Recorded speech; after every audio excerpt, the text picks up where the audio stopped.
2023 թվականի ապրիլի 1-ից Հայաստանում ԱՊԱ ոլորտն անցավ ազատականացված սակագների համակարգի։ Կառավարությունն ու Կենտրոնական բանկն այս քայլը ներկայացնում էին որպես նախաձեռնություն, ուղղված սակագների հնարավոր նվազմանը։ Այսօր սակայն պետք է փաստենք, ԱՊԱ ապահովագրավճարները աճել են, իսկ որոշ դեպքերում կտրուկ։ Վարորդի ընկեր հասարակական կազմակերպության նախագահ Տիգրան Քեհյանը Ռադար Արմենիայի հետ զրույցում նշում է, որ սակագների բարձրացումը պայմանավորված է մի շարք գործոններով։ Մեր մոտ ցավոք այն ցուցանիշն է, որ ամեն տարի վթարները գնալով շատանում է։ Մեր մոտ հատուցման արժեքները կապված շուկայական պայմաններից, շուկայական գնաճից, մեքենաների, կարելի ասել, ինովացիոն զարգացման մոդելների փոփոխությունից, արդեն էլեկտրական շարժիչով մեքենաներն են Հայաստանում շատ, որոնց հաստատված վնասներն են մեծ, եւ դրանցից այդ ապահովագրական հատուցումների ծավալը մեծանում է։ Քեհյանի խոսքով, եթե ապահովագրական ընկերությունները գերշահույթ չեն գրանցել, ապա սակագների աճը կարելի է համարել տնտեսապես հիմնավորված։ Փորձագետը համոզված է,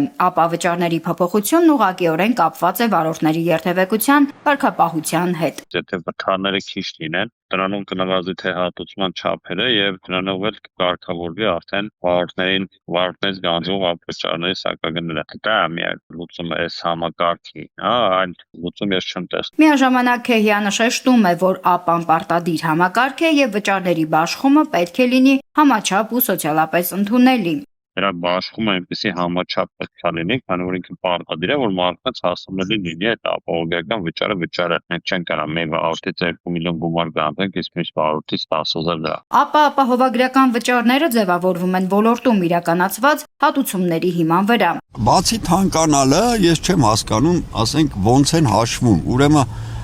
բանը ես 5 տարուց ավել է վթար չունեմ։ Բայց այդ մալուսա ինչա որ կա, ուրեմն բարձր է, էլի, որ պետք է իջնի, ցածր լինի։ Զանգում եմ, ասում եմ, ինչի է բանը բարձր, եթե ես վթար չեմ ունեցել ընդհանրապես, անկապ պատասխան տվեց մի հատ աղջիկ, այտենց է ոչ զանգեցի, ոչ էլ։ Դժգոհ ենք, իհարկե դժգոհ ենք։ Անցած տարի 19,000 էր, այս տարի 14,000։ Այսինքն անցած տարի որ անցած 3 ամսով եմ անում, անցած 3 ամիսների 19,000 է։ Իսկ այս 3 ամսվա համար 14,000։ Ամենացածր ԱՊԱ-ն 30,000, բայց այն վաղ 22-23,000 էր։ Ես վթար չեմ ունեցել ես կրոջի տարի։ Կարող է այսպես նարոշենի բանարած լնեմ, թեթևակի, բայց վթար չի եղել։ Ինչի համար պետք է այդպես լիներ։ Ազատականացումից հետո գումարները բաշխվում են ըստ վարորդների ռիսկայնության, հաշվի առնելով նրանց կարգավիճակն ու վարքագիծը։ Սակայն ինչպես նշում է Քեհյանը, համակարգը չի կարող ծայրահեղությունների հասնել։ Վերջին շրջանում փորձագետը մտահոգիչ միտում է նկատում կապված հատուցումների չարաշահման հետ։ Բացի այդ, ըստ Քեհյանի, կան դեպքեր, երբ վարորդները ստանում են ապահովագրական հատուցում, սակայն մեքենան իրականում չեն վերանորոգում։ Հենց այդ է խնդիրը, որ մեր մոտ գնալով ավելի շատանում է հատուցման գումարները։ Հենց այս թեթև վնասվածքների, թեթև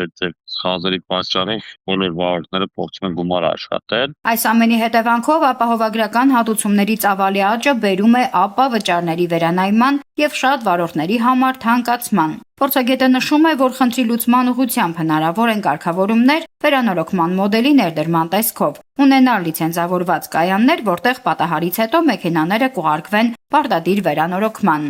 Նարնե Ղուկասյան, Մանուել Ստեփանյան, Ռադար Արմենիա։